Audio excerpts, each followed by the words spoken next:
Nah, KB ini secara sederhana ya tidak ada dalilnya dalam Al-Quran dan hadis, dan KB ini masuk wilayah hukum keluarga. Wilayah hukum keluarga itu dimasukkan kepada bidang muamalat, bukan ibadah mahdoh, bukan pula akidah.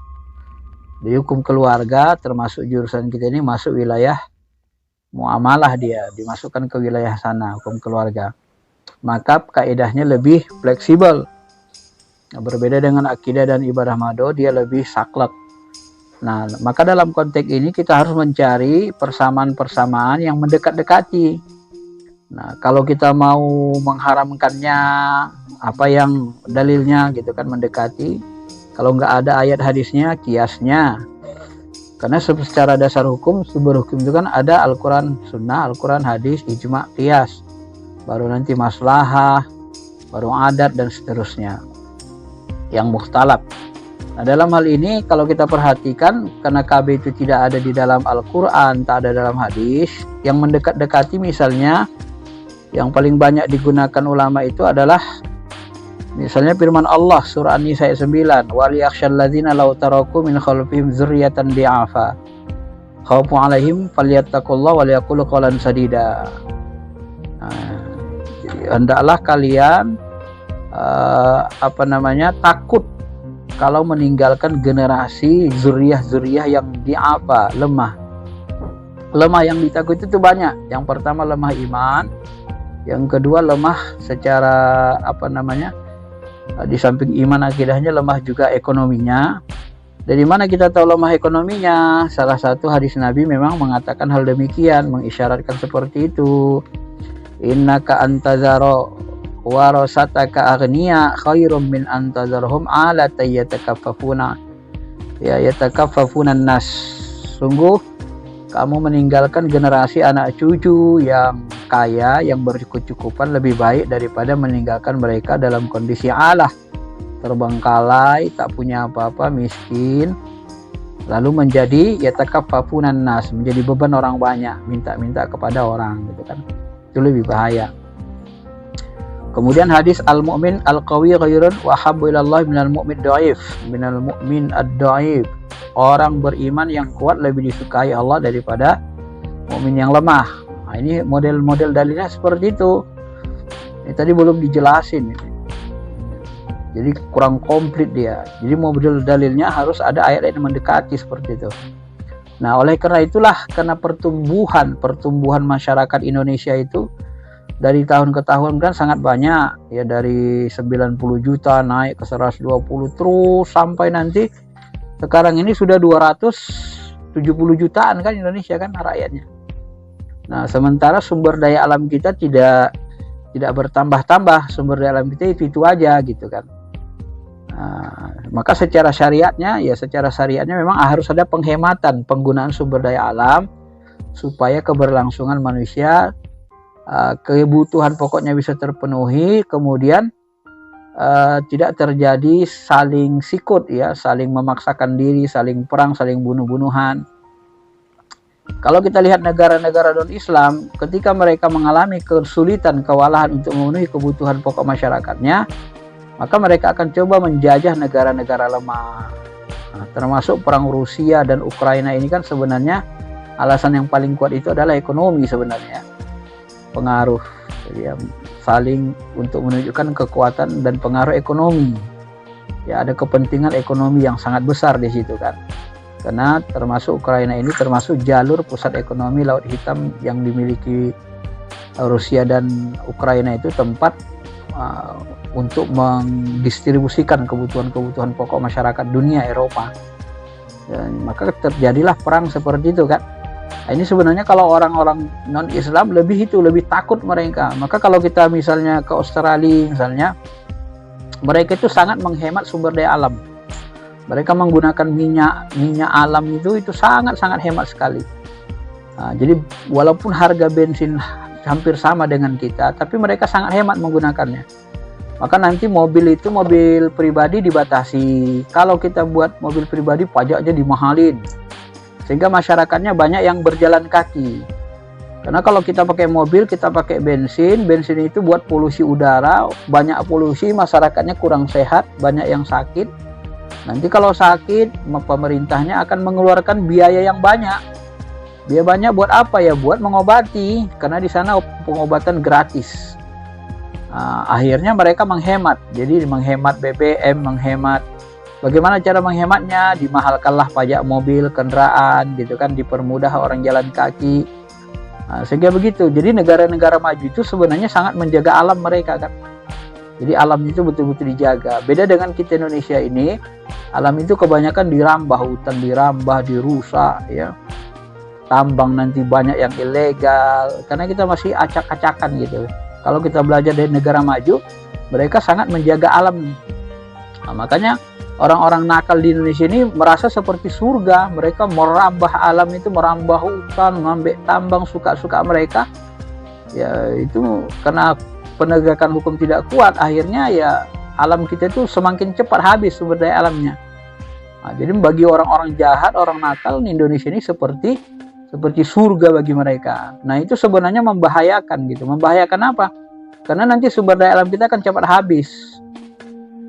Diambil orang-orang yang rakus, serakah kan, yang kasihan nanti generasi 100 tahun sesudah kita itu kesulitan karena semakin kecil ya.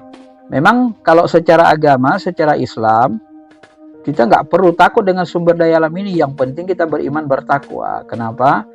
Karena kalau kita beriman bertakwa, yang menciptakan sumber alam itu adalah Tuhan. Itulah yang disebut Tuhan dalam Al-Quran.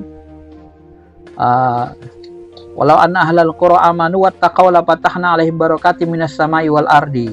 Andai saja penduduk kota, penduduk negara beriman bertakwa kepada Allah, kami bukakan berkah dari langit dan dari bumi. Artinya apa?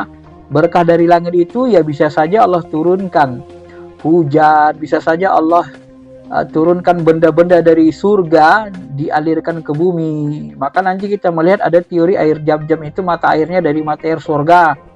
Kenapa air jam-jam tidak habis? Ya karena berasal mata air surga. Kalau dari air surga disambungkan ke bumi ya nggak bisa habis, kan begitu bahasanya. Makanya di sini perlu kita menyeimbangkan antara rasionalitas dengan keimanan. Berbeda dengan orang kafir, mereka takut terus, ketakutan terus, akhirnya nanti menjajah negara-negara yang banyak sumber daya alamnya untuk memenuhi kebutuhan pokoknya. Kebutuhan minyaknya, Irak dihancurkan, kebutuhan minyak diperlukan mereka, maka nanti dituduhlah Irak sebagai teroris, padahal nggak ada serang teroris. Dituduh Libya begitu juga dihancurin, Suriah juga dibuat bentrok. Semuanya sebenarnya dalam rangka ekonomi. Kalau kita perhatikan secara politis, inilah yang harus kita. Jadi KB ini untuk apa? KB ini untuk mengatur presentasi manusia. Jangan manusia itu banyak, rame tapi nggak berkualitas. Nah, apakah itu dibolehkan? Jika kekhawatiran itu nyata kita lihat, maka dibolehkan. Dibolehkannya tentu dibolehkan dengan ajal, yang mendekati hadis tentang ajal. Ya, ajal itu membuang sperma di luar rahim, tidak masuk ke rahim istri. Karena ajal ini ternyata dilakukan oleh Jabir. Kalau ajal itu dilarang, tentu ayat Al-Quran turun akan melarangnya. Ternyata masa-masa Quran turun, sebagian sahabat melakukan ajal, tidak dilarang Nabi. Bahkan ada seorang dalam hadis sahih yang melakukan ajal terhadap budaknya, dikatakan Nabi ya silakan saja, cuman apa yang ditentukan Allah pasti nanti akan terjadi katanya. Akhirnya tidak lama nanti dia lihat budaknya hamil walaupun dia melakukan azal. Kenapa? Karena yang melahirkan nanti itu ternyata bukan manusia seluruhnya, seutuhnya. Walaupun kita melakukan azal nanti, ada hal-hal nanti yang kita tidak mengerti, tahu-tahu dia sudah hamil, ya, dan itu memang kehendak Tuhan ya, nggak bisa kita halang-halangi, walaupun sudah dilakukan azal gitu kan. Maka di dalam konteks modern, azal ini mencegah kehamilan, dilakukanlah KB. KB itu mencegah kehamilan juga, boleh nggak dilakukan? Ya sebenarnya boleh aja, yang penting alasannya secara syariat membolehkan itu. Misalnya kita orang miskin, sementara misalnya, mohon maaf, misalnya kita pencarian kita Gojek, ya kan, cuman ada satu jalur, nggak ada yang lain. Nah, tahu-tahu anak kita sudah 4 atau 5, kan berat untuk pendidikan apa semuanya. Maka boleh kita melakukan ajal, boleh KB, nggak ada masalah sebenarnya ya.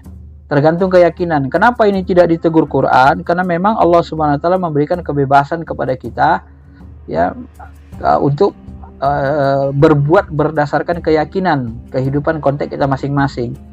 Artinya kalau memang kita merasa itu maslahat, bisa memudahkan kehidupan kita dan kita yakin, nah itu nggak ada masalah. Sekiranya dulu ajal itu dilarang, tentu turun Al-Quran untuk menegur. Itu dari situ kita pahami bahwa azal itu dibolehkan. Nah, kalau azal dibolehkan berarti KB dibolehkan gitu. Karena itu dalil yang paling mendekati. Di samping untuk kemaslahatan, alasan-alasan untuk menegakkan generasi yang kuat. Walaupun memang Nabi menginginkan munculnya umat Islam yang ramai ya, dalam konteks makmur gak ada masalah kan. Maka hadis-hadis Nabi itu pun tidak bisa dipahami seluruhnya mentah-mentah. Mentang-mentang disuruh Nabi kita diperbanyak keturunan, langsung kita kawin, udah penghasilannya cuman 2 juta 3 juta sebulan, isinya 4, anaknya 10. Nah, ya dari 4 orang ini kan susah orang seperti ini kan. Kenapa? Karena terlalu tekstual memahami keinginan Nabi SAW. Akhirnya ya perang terus kan, cerai, anak berkelahi, akhlaknya nggak bagus, tak terdidik. Kenapa? Ya gara-gara orang tuanya memperturutkan hawa nafsunya. Padahal Quran sendiri menyuruh ya wal yasta'fifil ladzina la yajiduna nikahan hatta yughniyahumullahu min fadli. Hendaklah orang-orang menahan diri yang tak mampu kawin itu ista'fif, menahan diri ya, menjaga kesuciannya, belum mampu nikah sampai Allah memberikan mereka rezeki. Artinya menikah itu pun tidak mesti dipaksakan. Kalau kita kira-kira belum mampu mengasih makan anak orang, ya sebaiknya tunda saja dulu, tahan dulu. Kecuali sudah darurat sekali kan, udah nggak bisa nahan diri lagi, dan istrinya mau dengan kehidupan sederhana, atau orang tuanya siap membantu untuk sementara waktu sebelum anaknya dapat kerja, tidak masalah. Jadi itu kaitannya dengan KB. Jadi banyak dalil-dalil yang harus dicantumkan, dianalisis, dan pendapat ulama. Termasuk Al-Qaradawi tadi membolehkannya, Imam Al-Ghazali juga membolehkannya, Fatwa MUI Jakarta. Di awal-awal memang ada Fatwa MUI mengharamkan KB, kemudian terjadi perubahan. MUI Jakarta menghalalkan, membolehkan, MUI Indonesia juga demikian mengeluarkan fatwa. Yang penting alasannya sesuai dengan syariat gitu ya. Baik, saya kira itu saja kesimpulannya. Assalamualaikum warahmatullahi wabarakatuh.